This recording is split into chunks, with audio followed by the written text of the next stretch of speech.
ମମତା ବାନାର୍ଜୀଙ୍କ ମୁଣ୍ଡକୁ ପାଗଳାମି ଉଠୁଥିଲା ଗଲା ନଷ୍ଟ ଭଷ୍ଟ ସବୁ ହେଇଗଲା, ନିଜେ ବି ନଷ୍ଟ ଭଷ୍ଟ ହେଇଗଲେ।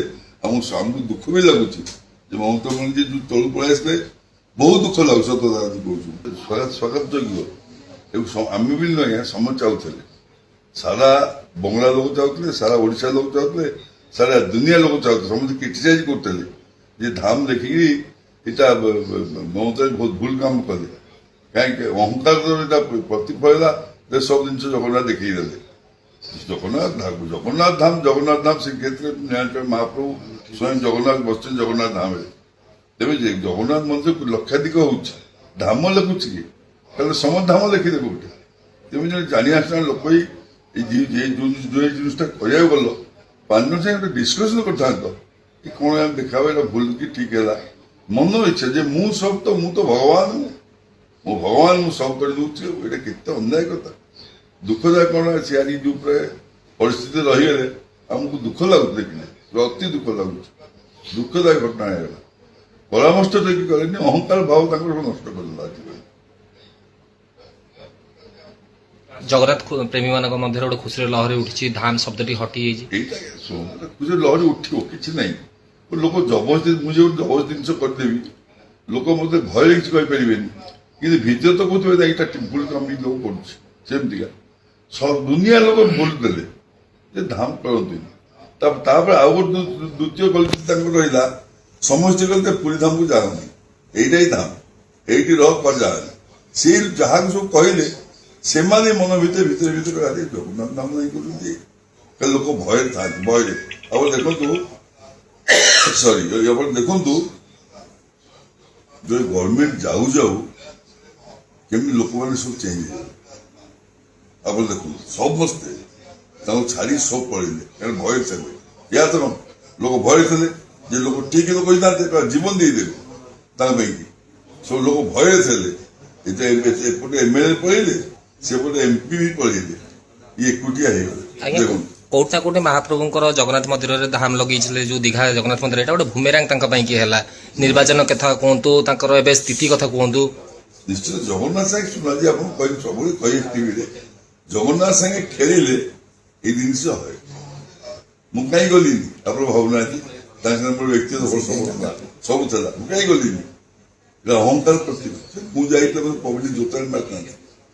ଆଜି କହିଲି ମୁଁ ନାହିଁ କରିଛି, ଧାମ ଲେଖୁଛି ନାହିଁ, ଭଲ ଉଚିତ ନୁହଁ। ଜଗନ୍ନାଥଙ୍କୁ ପ୍ରସାଦ ମହାପ୍ରସାଦ ନୁହଁ, ଏତେ ସବୁ ଜିନିଷ ସବୁ କହିଥିଲି, ଯାଇନଥିଲି। ଶୁଭେନ୍ଦୁ ଅଧିକାରୀ ଆପଣଙ୍କ ସହିତ ଆଲୋଚନା କଲେ ଧାମକୁ ନେଇକି ଆଲୋଚନା? ନିଶ୍ଚିତ ଶୁଭେନ୍ଦୁ ଅଧିକାରୀ ଧାମକୁ ଦେଖୁଛନ୍ତି, କାଟିଦେଲେ ଶୁଭେନ୍ଦୁ ଅଧିକାରୀ। ଜ୍ଞାନୀ ଲୋକ, ମାନି ଲୋକ, ସେ ଲୋକ ସାଙ୍ଗେ ପରାମର୍ଶ କଲେ, ଲୋକ ଦେଖିଲେ 100 ଲୋକ ସେ ଜିନିଷ କିଏ ପସନ୍ଦ କରୁନଥିଲେ ଯେ ଧାମ ଦେଖ ବୋଲିକା। ତାପରେ ଏ ଲୋକଙ୍କୁ ବୋଧେ ପୁରୀ ଯିବୁନି, ପୁରୀ କଣ ଯିବନି? ୱେଷ୍ଟ ବେଙ୍ଗଲ, ଓଡ଼ିଶା ଗୋଟେ ଭାଇ ସମ୍ପର୍କ ଯୁଗ ଲାଗି ଆସିଛି। ଯୋଉ ନାମ ସବୁ ବ୍ୟବହାର ହଉଛି ଶ୍ରୀମନ୍ଦିରରେ, ମହାପ୍ରସାଦ କୁହନ୍ତୁ, ଜଗନ୍ନାଥ ଧାମ କୁହନ୍ତୁ, 22 ପାହାଚ, ନୀଳଚକ୍ର, ୟାର ଗୋଟେ କପିରାଇଟ୍ ଆଣିବାକୁ, ପାଟେଣ୍ଟ ଆଣିବାକୁ ଶ୍ରୀମନ୍ଦିର ପ୍ରଶାସନ ଗୋଟେ ଆବେଦନ କରିଛି। ଇଏ ଆସିଲେ ଗୋଟେ ରୋକ ଲାଗିପାରିବ ଅନ୍ୟ ଜାଗାରେ ୟାକୁ ବ୍ୟବହାର ଉପରେ? ନିଶ୍ଚିତ ରୋକ ନାହିଁ। ସେ ଟିକେ ଶୁଣନ୍ତୁ, ଏଇଟା ଅନ୍ୟ କଥା ଆସିଗଲା। ଆପଣ ଦେଖନ୍ତୁ, ଏଇ ଯୋଉ ଜିନିଷ ଜଗନ୍ନାଥଙ୍କ ଜିନିଷ ଚାଲିଛି, ଏଇଟା ସାରା ପୃଥିବୀ ଦୁନିଆ ଲୋକ ଜାଣନ୍ତି, ଏଇଟା ସାରା ଦୁନିଆ ପୃଥିବୀ ଲୋକ ଜାଣନ୍ତି ଏ ଜିନିଷ ହଉଛି। ଜଗନ୍ନାଥ କିଏ କାଟି ପାରିବ? ଏଇ କଣ ଖେଳ ଜିନିଷ ହେଇଛି? ଏଇ ହଜାର ବର୍ଷ ତଳ କଥା ମହାପ୍ରଭୁ ବସୁଛନ୍ତି, ଏଇଟା ସ୍ୱୟଂ ଭଗବାନ ଏଠି ବିରାଜମାନ। ଏଠି ନୀଳଗିରି ପାହାଡ ଭିତରେ ସ୍ୱୟଂ ନୀଳମାଧବ ରହୁଥିଲେ, ସ୍ୱୟଂ ଭଗବାନ ବିରାଜମାନ ଏଠି। ସମୁଦ୍ର ସ୍ୱର୍ଗଦ୍ୱାର ଇଏ, ତେଣୁ ଏ ନାଁ ଗୁଡାକ ଅନ୍ୟମାନେ ବ୍ୟବହାର କରିବାଟା ଅନ୍ୟମାନେ ବ୍ୟବହାର କରିବା ଯେତିକି ଦରକାର, ଯୋଉଟା କର୍ତ୍ତବ୍ୟ। ଏଇ ତମେ କହିବ ଜଗନ୍ନାଥ ଧାମ, ତେବେ କହିବ ସ୍ୱର୍ଗଦ୍ୱାର, ତେବେ ସ୍ୱର୍ଗଦ୍ୱାର ଅନ୍ୟ ମନ୍ଦିର ପ୍ରସାଦକୁ ମହାପ୍ରସାଦ କହିକି ଏଠି ସ୍ୱର୍ଗଦ୍ୱାର କହିବୁ, ଏଠି ସ୍ୱର୍ଗଦ୍ୱାର। ଲୋକମାନେ କୋଉଠୁ ସ୍ୱର୍ଗଦ୍ୱାର ଦାହ ଆସୁଛନ୍ତି ପ୍ରମୁଖ ଜାଗାରେ। ପଶ୍ଚିମବଙ୍ଗ ମୁଖ୍ୟମନ୍ତ୍ରୀ ଆପଣଙ୍କୁ ଫୋନ କରିଥିଲେ, କଣ ଆଲୋଚନା କଲେ, କେତେବେଳେ ଫୋନ କରିଥିଲେ, କଣ ଆଲୋଚନା? ଧାମ ଉଠିଲା, ଏ ତ ଜଗନ୍ନାଥ ଧାମ ଲେଖା ଧାମ ଉଠେଇଦବା, ଏଇଟା ଉଚିତ ନୁହଁ। ଆପଣ ଦେଖୁନାହାନ୍ତି, ଧାମଟା ଉଠୁ କଥା ହଉ ସାରା ଦୁନିଆ ଲୋକ ସ୍ୱାଗତ କଲେ। ଶୁଭେନ୍ଦୁ ଅଧିକାରୀ କି ସମସ୍ତେ ଧନ୍ୟବାଦ ଦେଲେ ଯାହା ହଉ ଲୋକ ଆସୁ ଆସୁ ଭଲ କାମଟେ କଲେ ମୁଖ୍ୟମନ୍ତ୍ରୀ ହବା ପରେ ଏଇଟା ପ୍ରଥମ କଲ୍ ବୋଧେ ଆପଣ ନିଶ୍ଚିତ ସେ ଭଲ ପାଆନ୍ତି ଓଡ଼ିଶାକୁ ଆଜ୍ଞା।